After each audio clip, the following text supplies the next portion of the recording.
host, Coach Penn, along with the world's greatest co-host, Professor Haas. Our next guest is the epitome of achievement, success, and perseverance. Former NFL Pro Bowler to real estate guru, the pride of Galveston, Texas, please allow me to introduce to you the man with a plan, Mr. Todd Scott. Yeah.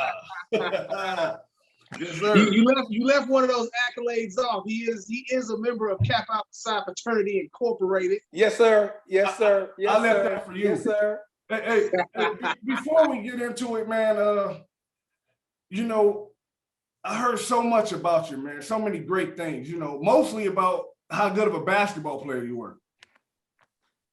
You know, You would have to go way back to some street park life to find out a basketball. But yeah, they said you were I like cold-blooded. basketball. As a matter of fact, one of my buddies is here to tell you. One of my buddies. Who told you that? Who told you that? This guy. Hey, man, what's up? I'm sorry. Man, listen. Hey. You never know who's gonna pop If in. I knew Chris Dishman was going to be making any appearances, man, I'm not accepting anything that has been said. Listen, Hey, T. Scott, tell us verification about your basketball career, T. Scott. Yeah, my basketball, my celebrity b-ball career, only celebrity basketball. Dish, how you doing, man? I'm doing good. How you been, man? You looking You good? still down in Florida? I'm still down in Brayton. Yeah, still here at IMG. All right, all right. Yep. I was telling those guys when I was on the podcast, I think a month ago. Yeah. They said you was gonna be on. I told them, I said, man, T. Scott's a hell of a basketball player, man. I'm telling Yeah, you. man. The second coming of Michael Jordan without the air. No. In the celebrity basketball world, that would be it. You know what I'm saying? You know how the NBA, at the NBA All-Star game, they had a celebrity game? Yeah. So yeah, I mean, I could do Kevin Hart. Oh, Yeah. Right. You can drop 40 in that game, huh? Yeah, right. Yeah, I could drop. I'm gonna drop Brian McKnight, all them type dudes off. Yeah, Right. Yeah, 2 chains. Well, yeah, That's man, good. some yeah. real athletes in the room. I'm not responsible for what happened. Yeah. Right. You play at your own risk. Yeah, man. This, you looking good, man. You still looking like a young man. Man, look, I changed my diet. T. Scott went strictly vegan. Brother, you Been know, vegan you know about what? 2 years now, and dropped a lot of weight, and my numbers went down, my cholesterol went down, and everything went down, and I can't change my diet now. Scott, every time I wake up and see the ceiling fan, I thank God for another day. That's Man, right. You know what? All of the guys I've ever talked to that have gone vegan say the same. I'm thinking about it. How difficult is it though, Coach? It's not. Plus, my wife's a good cook. She good season and stuff like that. But it's not difficult at all because But today, that definitely helps out when the whole, so I'm thinking your household, Mason, everybody in the house is, that makes a world That of makes a difference. world of difference. oh, I you woke up at 2 can't o'clock have this someone. morning feeding a sausage, egg, and cheese muffin. Yeah, you can't have somebody eating fried chicken. You can't have somebody eating fried chicken and you eating something else. That chicken's gonna come through. Now, see, man, my wife is from South Louisiana. She do all the cooking, man. I don't, she gonna be like, boy, you better give these red beans and rice. I don't know what you talking about. Right, Yeah. right. Well, and another tidbit, I don't know if Todd tell you guys. I know he's gonna. His wife may kill me, but Todd's wife's a very good baker. I remember that cake she made for one of our friends' wedding. That cake was outstanding. Oh yeah, And I don't think Todd. Can she make a vegan cake? You need to ask her. Man, Could she do probably vegan cake? could. She has. She has. Yeah. Has she? Yeah, Where's she from? has. What city? Say it again. What city is she from? My wife is from Washington, which is by Opelousas. OP. There you go. All right. Yeah, that's where her family's from. Good deal. Yeah, she's a But yeah, man, we had to surprise you. well, going good, to man. Yeah, man. Well, y'all ain't let me surprise Dish when he was on. I was on first, man. I was on first. And they told me my man T. Scott was gonna be on that. Was he on? I hadn't seen his interview. I seen Rod's. Was Dish on here talking about his illustrious academic career at Purdue? Oh, okay. Let's open it up then. Hey, I was a 4.0 student. I What's keep that? telling people I was a 4.0 student.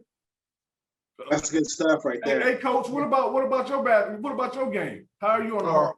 Oh man, I am 12 feet and in, rebounder, defense. I am the scrap player. I'm Yeah. gonna score off of scraps. I ain't, Right. Like, no yeah. But three-point you gonna shooting. lock down their best scorer though. Oh, I'm gonna lock them down then. Yeah, I'm Yeah, gonna lock them down. You ain't yeah. gonna score me. Ain't no dunking. Ain't none of this. Ain't no Nah. crossover dribbling. None of No, that. DBs don't play none of that. When you put a DB on the basketball court, we gonna lock the other guy down. We gonna do Right. that. And I believe in hard fouls. And I Yeah, believe in sure. hard fouls. Hey. They believe in hard Hey. fouls. They Yeah. keep if they didn't want you to foul, they wouldn't give you 5 of them. No That's question. right. Hey, fellas, 1 second. I hear you guys, man. Let's keep the party going. Keep the party going. Man, hold on. Oh no. Every You guys- brother ain't a brother because of color if it's Scotty Graham in the house. What's up, coach? T. Scott, what up, man? Scotty, my dude. What's good, man? Phil. Hey, thank you for coming on, coach. I appreciate y'all, fellas. Hey, it's Hey, Todd, I told you were gonna love the surprises we had. Man, listen. Scotty and I, Locker, was next to each other for 2 years, man. Me and Scotty used to talk about everything in the sun, from marriage to kids to sports to politics to business. One of the sharpest and most astute and just an all-around good brother. Well, Scotty, man, that's my guy right there. I seen you that money through me. Yeah. But you know, iron sharpens irons, brother. That's why y'all doing this show. And for me, I'm beyond blessed that guys like Todd Scott, I mean, changed the game.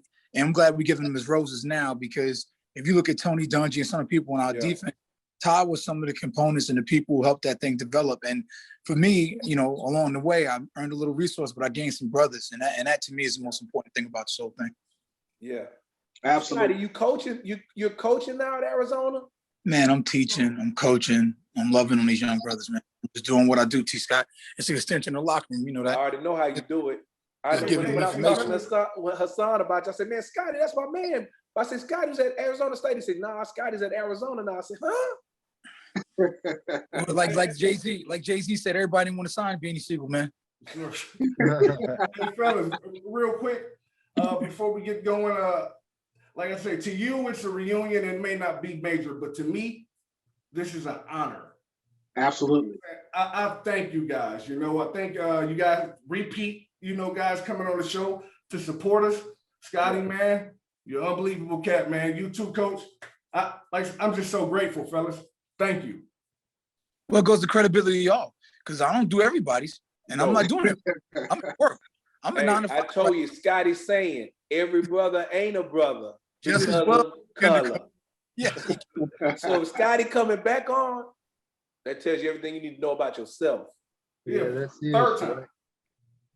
This 3 for Scotty. Two and a half. Come on. Yeah, what's up? What kind of screen do I have? Just what up, man? What's up, man? I'm here. I'm here with you. Oh, Doing my good. brother- I was Now, what you don't know is I watched this when he was in Houston with Warren. I'm like, this dude, his brother is no joke. And then I played against him. Then I got you to know him as a brother. So real recognize real. You look familiar. That's a Jay-Z quote. I'm gonna give Jay-Z's roses too. When you real, cats recognize. Some cats you ain't worried about getting on the Zoom for. You know what? Let me try to get you next week. I can't get leave this break right now. I gotta do a couple of things. Hey, I'll tell Hey, Dish, you look the same. No, I didn't even see your name down there. You saw your picture. I said, that's Dish. That's my man. Yeah, man. I tried to like I was telling those guys earlier, I went vegan and it really helped me with my numbers, helped me with my weight, mentally more than anything, You know how this is. When you get older, everything is switched. Yeah. Switch from the physical to the mental. So now mentally I'm feeling good. And then if you mentally feel good, then you're gonna be good. No question. You know, I talked to Warren yesterday. Oh, okay. They just left He just left Houston together, didn't last week. Yeah, he said he was in Houston. I think it was one of his grandkids or something, had something or another. Mm-hmm. Yeah, he was here with his Good kids. stuff. They had an event, but I saw him last week. Good. Scotty, if you ever need me, holler at me. I'm down here at IMG Academy down here in Bradenton, Florida. So you down there with Blake and Sellers. Yes. Sellers Man, is you coaching tell a lot of- K-Tron Allen he need to be a Wildcat because he's going to go somewhere and he's going to try to come back and gonna have no scholarship for him. No, I'm serious. I mean, Sellers told him, if you want somebody to coach you like I coach you, go out there with Coach Graham. Yeah, he's a real deal now. You know that. He's a real deal. Sure. With Stacey Gage's man, make sure you give Blake some love for me too. That's my man, that's my classmate. Oh, is he? Okay. Yeah, me and Jeff came out together, played in the Japan Bowl, East West Shrine, and it's just my guy. Gotcha. I tell him I talk to you then tomorrow when I see him. No question. Just so you guys know, this is network at its finest. You know what I'm saying? You know, get guys that know each other, they link back up, and magic happens. Yeah, Sure. this is beautiful. It's an honor. You know why? You know why? Because they said that the Bible tells you that truth has longevity, lies have life. So when you live in truth, people want to be around that. That's right. I mean, so it's not a reunion, it's just what we doing. I mean, when you could talk to a cat you ain't talked to in a while, me and Dish did more texting. Me and Todd we could talk every 5 years and we just like brothers and sisters. So, I mean, it's family. Like I said, I just called Warren. I let Dish know I talked to Warren. He's down there in Houston visiting they got a couple of grandkids and they got older. And Warren said it the best, man. We all need each other, man. And you know the brothers who need it. And if you don't need it, you're lying. Everybody need that connectivity. Yes, sir. Always. Oh yeah. Hey, I'm not even gonna lie. I was like a kid waiting on Christmas for this show. Because especially once I talked to Todd last night, I was just I said, man, well, you know, we had Scotty Grandma. He said, Scott, man, that is my guy. You know, we was like locker mates, bro. We was, you know what I'm saying? He was right there. We talked about, and I was like, oh, this is gonna be fire. Yes. Hey, and you guys were able to, like I said, share wisdom with us, you know, to help us be better leaders on this level. Mm-hmm. Yeah, man. It goes to accountability. We on it. That's the key. I'm not giving my road. I'm not giving away so I don't give pearls to pigs.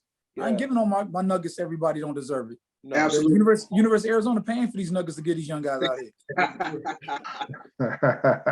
and he got some nuggets to give. Right. They got nuggets to give. Everybody ain't got it. A lot of dudes want to be in the spot. What you got to give?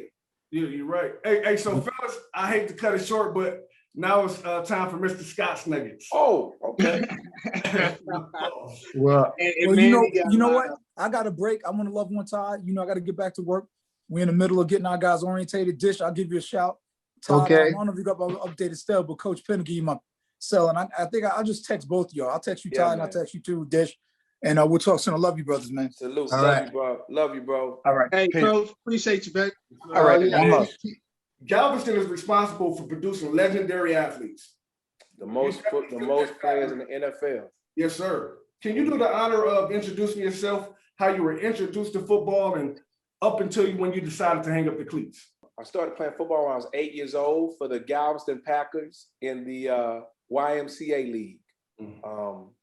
Loved football from day one.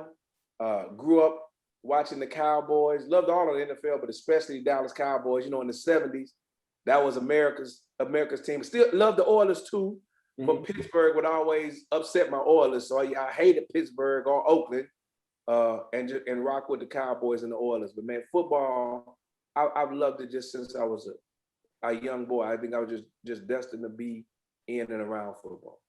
The character that it built, you know. The character. I was on a call with Mike Haynes before with you guys, and we were just talking about football. He was actually asking me something business related, and I was just talking about one of the reasons you should take this course because they relate so much to football. I had a unique experience in that I played with 8 other guys who all made it to the NFL from my high school. Yeah, I wanted to touch on that also. But the interesting thing is we weren't even the best players. Yeah, and that's how it happens. It's always like that. Yeah, but you know, all of us were very, very gifted. Galveston being a town of only about 60,000 people, but it's produced more NFL players than any other city. And most of the guys were pretty much in that window of like 80 to early 90s. So we were either at school or while we were at college, the other guys were there. You know, I tell people all the time, Mike Evans used to come to my football camps. And he was a basketball player. Most people don't know Mike only played 1 year of football, well, high school football, but he played growing up. And we used to always tell him then, Mikey, man, you 6'5", power forward. They got dudes 6'10" who do what you do, but it's not no guys who can run, jump, locate the ball at 6'5" like you do on the football field. If you switch sports, we think it would really bless you. And look what it's done. Look what it's done. Yeah. Man, one thing I hear about Galveston, Texas, is the culture and the experience and how it prepares you for life off that island. You know, Man, there was some really interesting guys there. Coach Kermit Kerrville, legendary track coach. I think if you look up the top 20 fastest high school 100 times, it may be 4 or 5 guys from Galveston ball. All Galveston ball who are in there. I ran with a guy named Derek Florence who ran a 10:01 our senior year. He beat Michael Johnson. In the 200. No, I was one of the top runners in the country in my senior year, and there was a sophomore by the name of Mike Martin who was actually higher than me. Yes, if you want to run, if you say you run fast, you got to come see the boys in the island.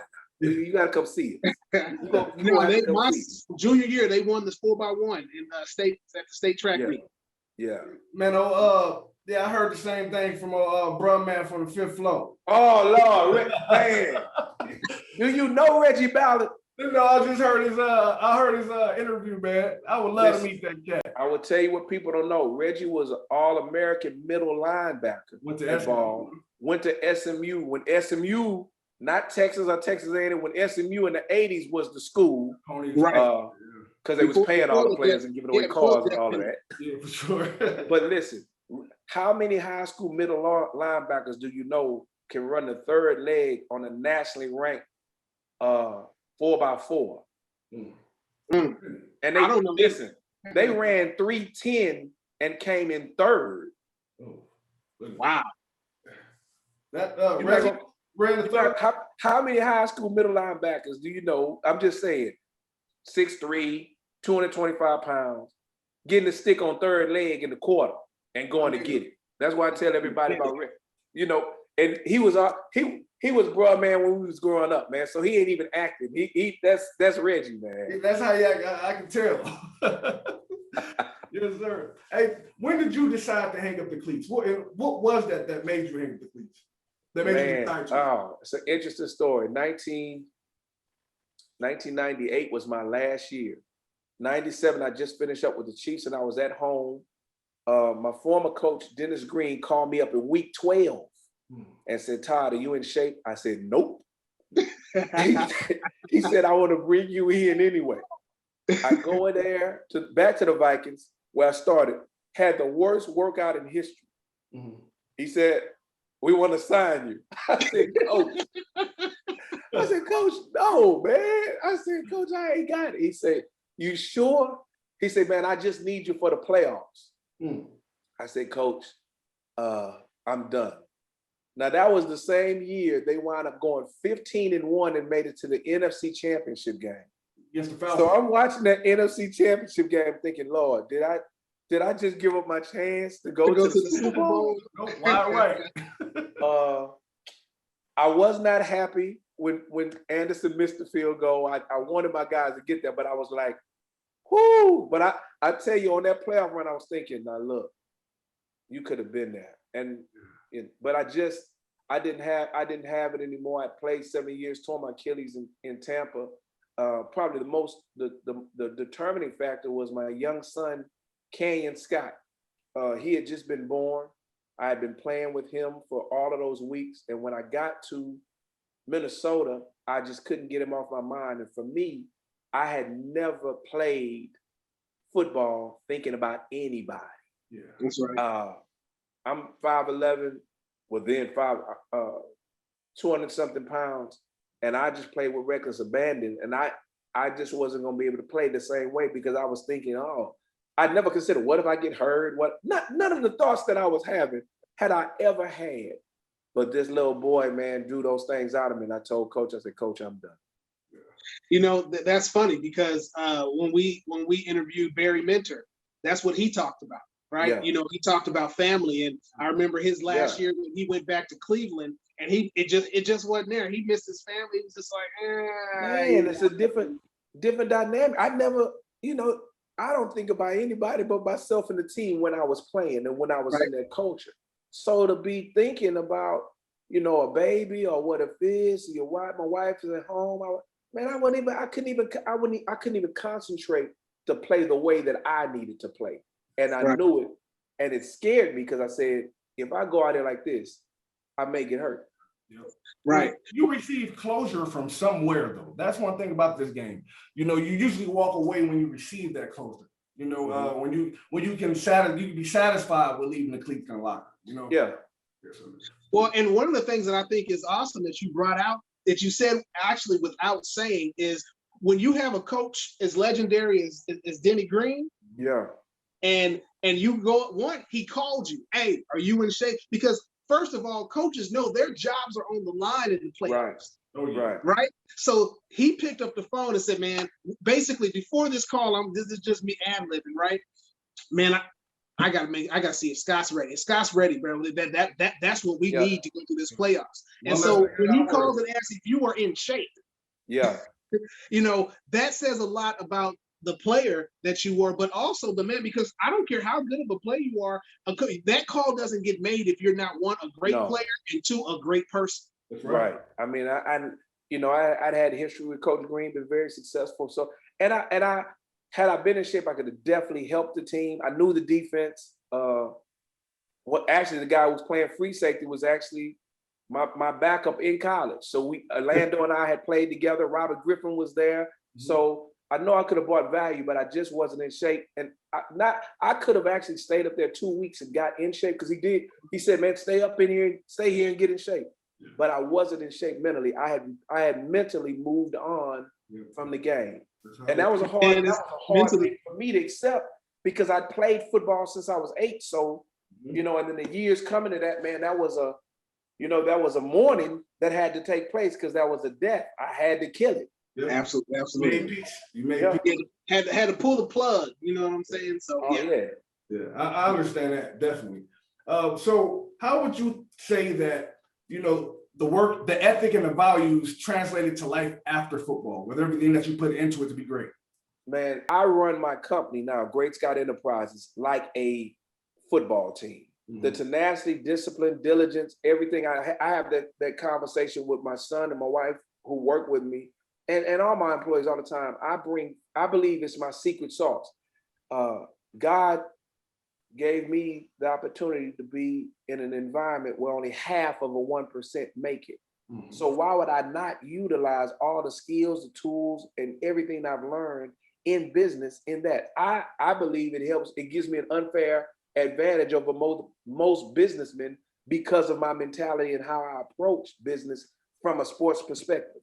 All right, hey, Coach, but to piggyback off of that, around what time did you realize that gift to decipher situations on the gridiron would eventually translate into a successful career in business? I was always planning my exit before I even started playing. And I had some really great mentors, a guy named Audrey McMillan here in Houston. You guys may want to bring on, taught me how to be a pro. And that's a professional on and off the field. And when I came in, he sat me down, he and Darren Nelson, Carl Lee, different guys said, listen, Rook, the NFL stands for not for long. Mm-hmm. So you had better make the relationships and the decisions now that are going to help you be successful in the rest of your life. All right, so I'm sorry, can we go back real quick? I want to focus. I know you're already chomping at the bit, Haas. I want to focus on what you said about you planned your exit as soon as you came in, pretty much. Yes, I knew I wasn't going to play forever. I was a 6th round draft pick, wound up starting though my first year, going to the Pro Bowl my second year. So things happened for me very fast, but I was always thinking, this could be over soon. This could be over soon. What are you gonna do next? My original plan was to play in all 3 leagues. At that time, they had the Canadian League and the NFL Europe. So I was like, I was going to play in the NFL. In my mind, I was going to play in NFL for 10 years, playing NFL Europe for 1 year, just kicking it in Europe. and then played in Canada for 1 year. Now the funny thing is this: after my 7th year, and I actually had NFL Europe and Canada card, I was like, nah, I'm done. I'm Yeah. done.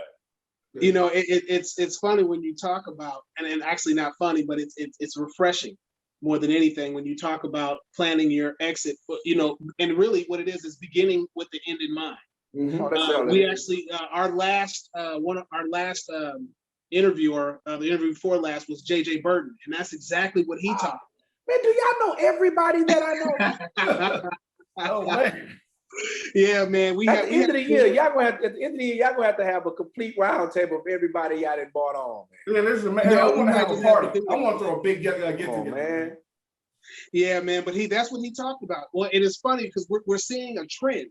One, JJ talked about marriage, you know, and Yeah. we had a really good conversation about that. But then when the thing that really struck, because he was talking about beginning with the end in mind, of course. Yeah, he went to a big program, Oregon, but he had to walk on the football team. Yeah. You know, and so when he got to the league, being 5'9", 100, what did he say, 170 pounds, 175 pounds, you know, soaking wet with boots on, right? And so the thing is to have the longevity that he had. He knew that eventually it could end with one hit. You got cats like Todd Scott out there, you know. Yeah.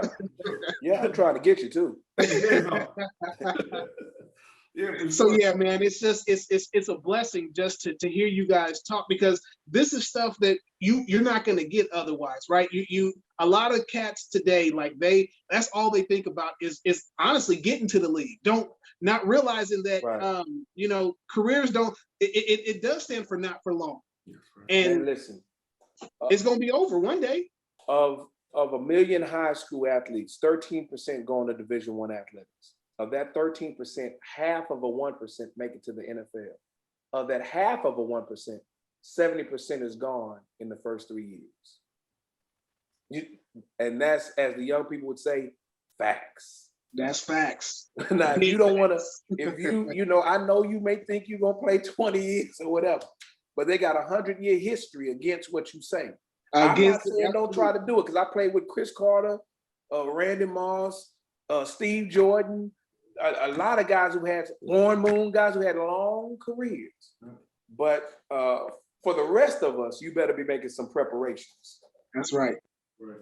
So, all right, when you finally decided to hang it up, you entered the business realm, and did you automatically get into real estate?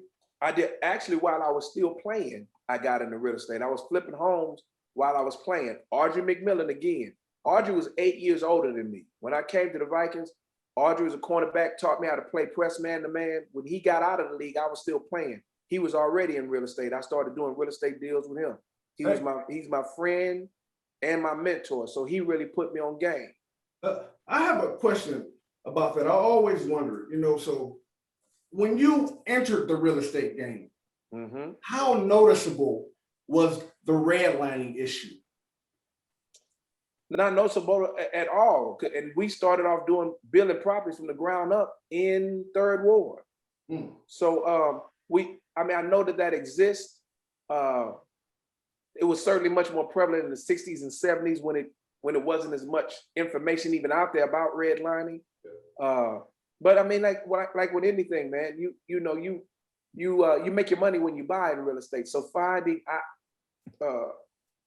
finding undervalued properties and adding value is what I've always done. Not because you get the largest return on investment, which you do, but a lot of times that's usually in dilapidated neighborhoods that you can revitalize. So I consider myself a real estate developer and a community builder when I come in and do projects. Okay. Well, if you were doing this when you were in and still playing ball, you were a pioneer, because now the Third Ward, everybody knows about the Third Ward. And I should have bought up all the Third Ward, man, and downtown Houston. Yeah, and so just for those who are listening, the Third Ward, we're talking about Houston, Texas. Right. Third Ward, Houston, Texas. So yeah, man. Where I'm from in Detroit, you know, when you mentioned those dilapidated areas, everybody is trying to get a piece of real estate.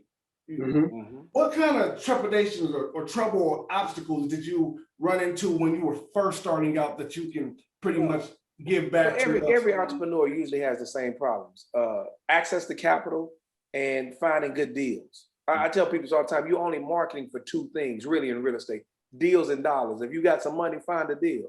If you got a deal, find the dollars. So whether that's bank financing, private funding, hard money, there's a lot of ways to do it and do it successfully. But those are usually the two things that stop most real estate investors, and fear. A lot of people are just afraid. But I tell people this all the time: the greatest wealth that's ever been created in the United States has come through and is in real estate. We're on a sports show right now talking about football. Every NFL owner is a billionaire. What's his number one asset? The stadium. Stadium. That's where he makes his money. Who paid for the stadium? The taxpayers. Taxpayers. Yeah. So he has a leverageable asset he did not have to pay for that he can use for his other business dealings. Because y'all do understand that they don't just own the teams; they have other business. Yeah, definitely. Throughout the world. Yeah, and you know that I'm glad that you actually brought that up, because that's one of the things that we also need to talk about to this generation a lot more, right? Because we have so many people that look like you and I that all they're thinking about is making it to the NFL and being the best player that ever played. Yeah. And it's so much more than that, right? And there's so many things that we have to get them thinking. We have to get them thinking about, make the plan after the plan, right? Yeah. So after your years, are you trying to be a coach? Do you want to get in the front office? Hey, let's make some business investments. Maybe you can own a team one day. Because when we talk about, and we'll get into this here in just a second. Yes. I know you're gonna smile when I say this, Coach Rob.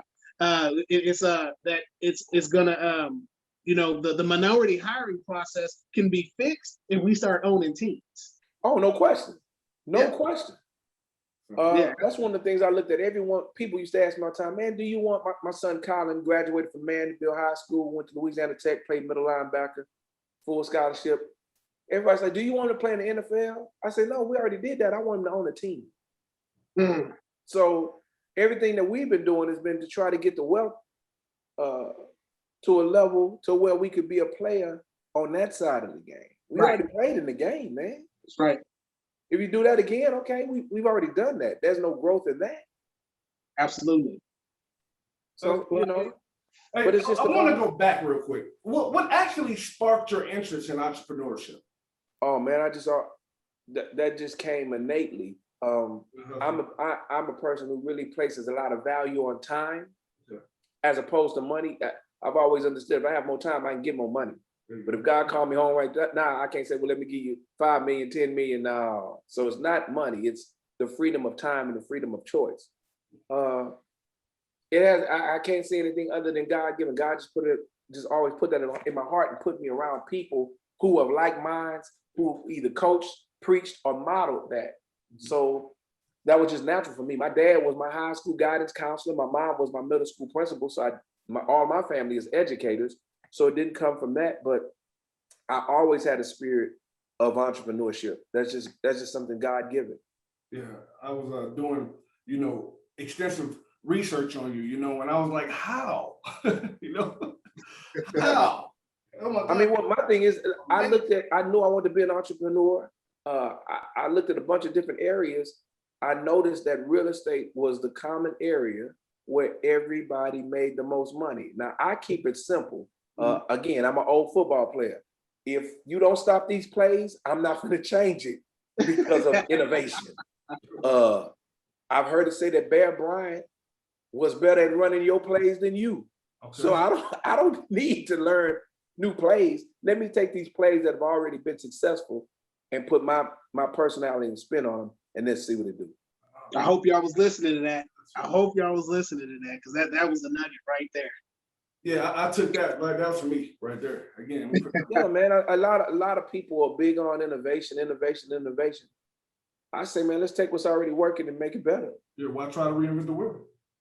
Yeah, I don't believe in. I mean, there's a lane for innovation, but there's also a lane. No question. It's good, bad. What's already good, make it better. Absolutely. God is not making any more dirt. No, if you own the dirt, you got action. Right.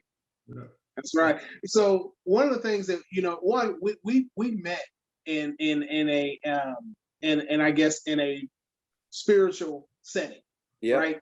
Yep. And we've talked, and I know we had an extensive conversation the other day, and you talked about the impact that Tony Dungy has had on you. Oh man.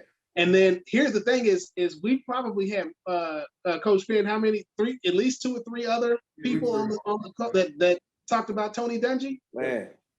So tell what was that impact that he I had? say on this you? all the time.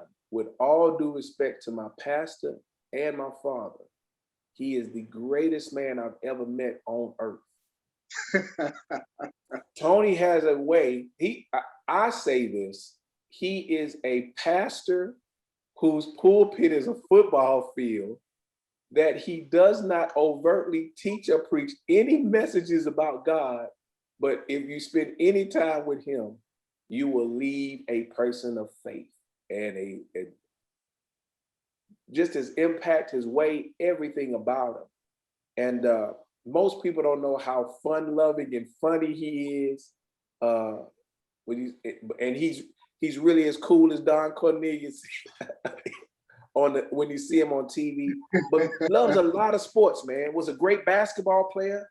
I know. And just has so much wisdom and insight. I played for him as a defensive back. He was my defensive coordinator in Minnesota, where the real Tampa 2 originated before all of this Tampa 2. And then he was my coach. Yeah. He was my head coach in Tampa. But I have several books and my everyday journal that I read. Tony's written. He's just such an incredible, authentic person. I've not seen someone walk out Christianity in the face of what the NFL lifestyle and livelihood temptation brings as well as him. I'm sure there are. I'm just talking about what I've seen. I would love to have a conversation with him. I would love to meet him, just talk to him for a little while. He's actually my cousin. Wow. Yeah. Jackson, Michigan. Yes, sir. I'm from Inkster, Michigan. Okay. Yes, all sir. of my people from Detroit. Hamtramck.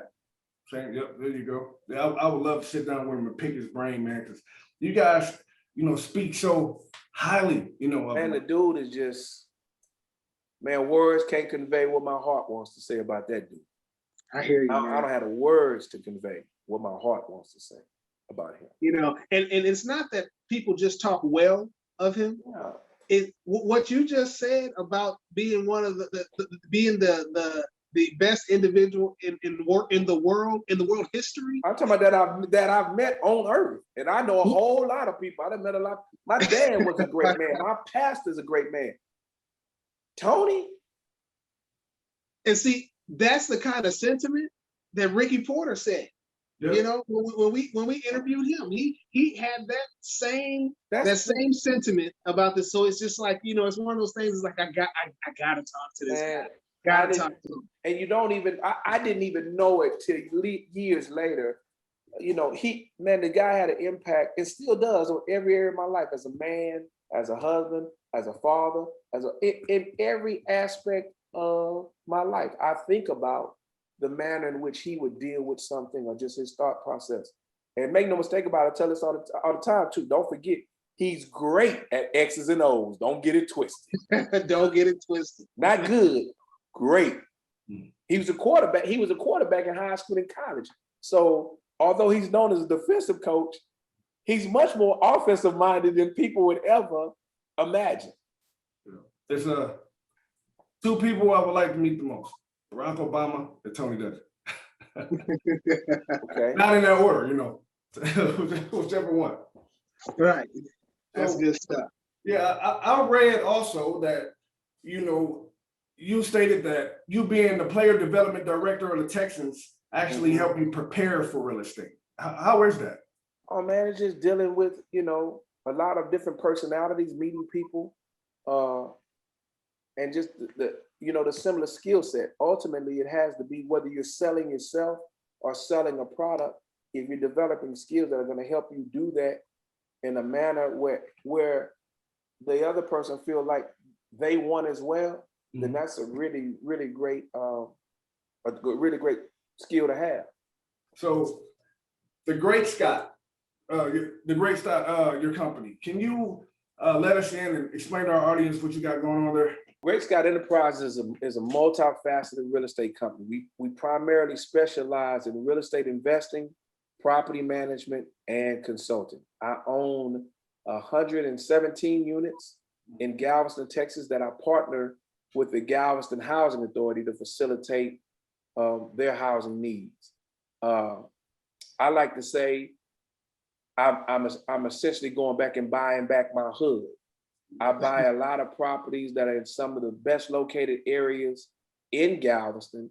And although Section 8 has a stigma, I only rent to Section 8 tenants. In most multifamily rental situations, a lot of times Section 8 tenants do not get to have opportunities to rent those places. I primarily offer my places to tenant-based vouchers and Section 8 renters. Mr. Scott, people really need to know you, man. You're doing some incredible things, man. Some historical things.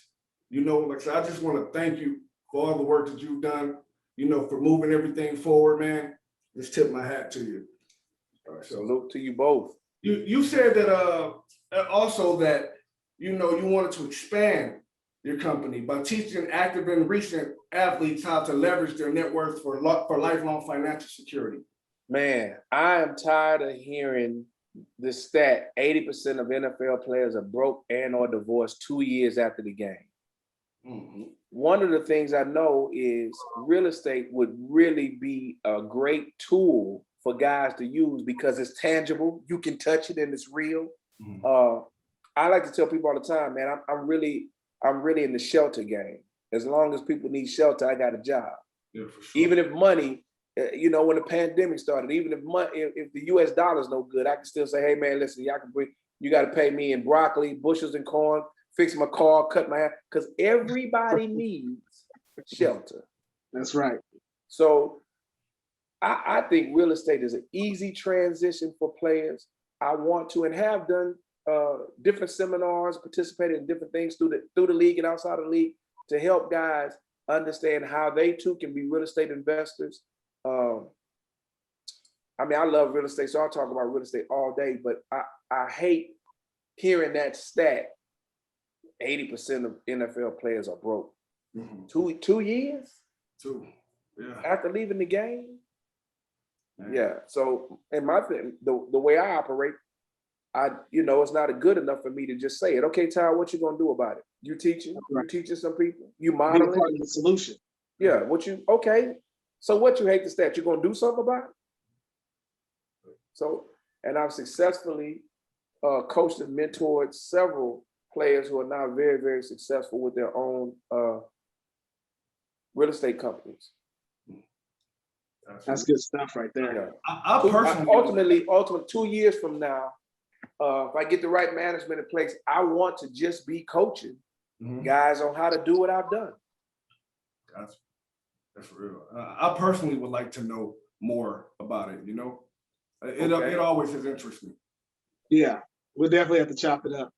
Yeah, man, real estate is the only place where you can buy an asset that you depreciate on your taxes, it appreciates in value, and you get income. You can't do that with stocks, bonds. I put real estate against everything. Real estate against everything over time. If you're watching this, you might want to rewind it back and listen to that again. You want to say rewind the whole show. For real. That's good stuff. You got to think about it. You can get income while your assets appreciating, but you depreciate it on your taxes, and you can leverage that asset to get other assets. Please tell me what else you have. You can do something like that with. Absolutely. Not crypto, not Bitcoin, not stocks, bonds, mutual funds. Nope. Yeah. It's just to prove, I mean, just a good business decision, man. Gotcha. Well, Everybody needs somewhere to stay. that's right. You're right about that. You're right about that. So we like to use our platform to narrow the gap, especially in locations where the information is unequally distributed. All right. Yeah, so now I'm going to pick your brain a little bit. What advice would you give back to those cities that need help in those areas, whether it's financial literacy, systemic racism, mental health, anything of that? Look around. There's a lot of people. We miss so much information through agencies like the Small Business Development Center. That's free. SCORE. Google. I mean, there's so many places where you can go and just tap into what people in your town are doing and what some of the resources available are. I'm a big component. I'm a big promoter of mentorship. Mentorship to me is nothing more than coaching. I'm used to having coaches. So in business, I'm always looking to get a head coach, offensive defense coordinator, position coach, whatever. The more coaching I get, the better I can play. Now I'm conditioned to that from my sports career. But I tell people, there's too much of a do-it-yourself mentality. Man, go out here and just find people like me and others who are already doing it, who don't mind depositing in you and can give you game. Right. But if you sit home and just say, man, that guy ain't gonna teach me nothing. Okay. Okay. You have to be proactive in helping people help you. You have to be proactive in helping people help you. I find that I get so much information just by inviting people to lunches and just sitting there and shutting up for an hour. People love to tell you about themselves. Right. Some good food and a friendly conversation, you can get a lot of wisdom. I mean, think about it, you have all these things, podcasts. I look at like Earn Your Leisure, EYL. I mean, it's I could probably rattle off the top of my dome 5 real estate investors here locally that people could connect with. Investment clubs, banks. Go in and talk to your banker. Don't just go in and just deposit checks all the time. Just sit down with the bank and say, hey, what are you guys, what businesses are you guys looking to start? What businesses are you guys looking to fund? Go to certainly small regional community banks, and have a conversation with the bank president. Don't just give them your money. Forge relationships. Talk to people at church. We see people all the time. I've never gone to anywhere I go and somebody finds out that I'm a real estate investor. They always want to talk real estate some kind of way, because a lot of people are fascinated by it. Very much so. And I've done it. I've been a wholesaler, a house flipper, a buy and hold guy. I'm a lender. It's a lot of things, but you just have to just talk to people. Just talk to people. Every time that I heard, or had the real estate conversation, it was always just out of reach to be, logic to me. You gotta get somebody that can break it down to you on a micro level. Like I said, when I coach, and I coach a lot of football players, I'm usually using football terminology. I meant more so monetarily, because if it just don't, if you ain't up there, right? Listen, you may have to go take a person may have to go take some classes to just learn the terminology. But you do whatever you need to do to be successful. We get training in a multiplicity of ways. That can be formal or informal. There's this guy I like to watch. Are y'all familiar with the Wall Street Trapper? Oh, no. The Wall Street Trapper is a young brother from New Orleans, Louisiana, who is a very successful stock picker. But his history is he spent 10 years in prison. Usually when he's teaching, he gives the greatest teachings about stocks and the stock market, but he's juxtaposing that against his negative dope game experience. Well, for somebody who who has that background or familiar with their culture, he's speaking a language to them. So I'm not, there's a plethora of ways you can learn. There you go. I say just get in the room and just listen. And don't be prideful to ask questions. I do it all the time. Could you explain to me what that means? Can you tell me what that is? I have been using a technique for over 10 years that I never knew until I went to a workshop. It's the gentleman's name. Oh my goodness. What is my guy? Out of Katy.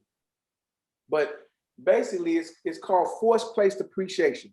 Forced placed appreciation is when you buy a property, you raise its value by adding occupancy. So if it was 2 tenants and now there's 10, that income and the occupancy is going to force the appreciation to go up. I have been doing that for over 20 years. And it wasn't until I went to this workshop and the guy said forced placed appreciation. I asked him what that meant. He described it. I said, oh, I've been doing that. I just didn't know the term. That's for your strategy. Yeah. So, you learn. I endeavor to be a lifelong learner. That's right. So I'm always trying to learn. And it's just understanding lingo. I don't care if it's at church. I don't care if it's at work. We're gonna always have to learn the lingo. Usually that question is usually that last question is a question that was planned out. But this interview has been so unique, so advantageous.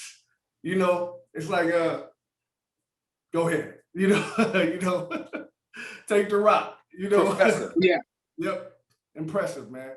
I just now my list has expanded. Obama and Tony Dungy to Mr. Scott. So all right. Where you at now? Where you make your home? I'm in Chandler, Arizona now. Okay, yeah, I'll come to Arizona. I ain't coming to visit you in Detroit. No, I ain't going to visit Detroit. I love Detroit from over here. Yeah, man. No, I always go back to the D, man. I don't have no problem going back to the D. Well, But we can go sit out at Belle Isle and talk about it.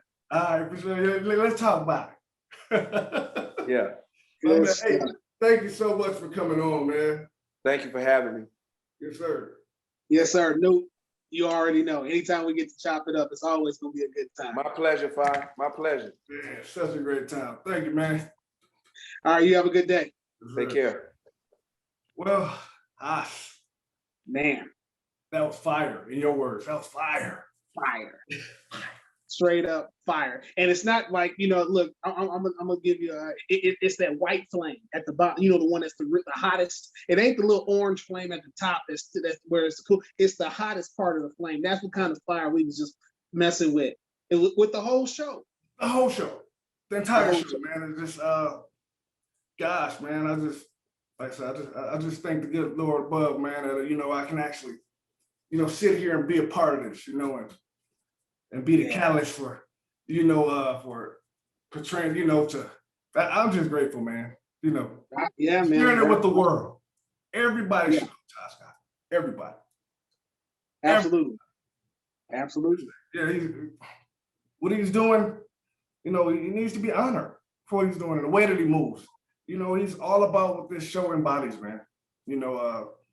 Like I said, I'm just thankful. And here's one thing you see: the best people, they have no problem giving credit to those that helped make them.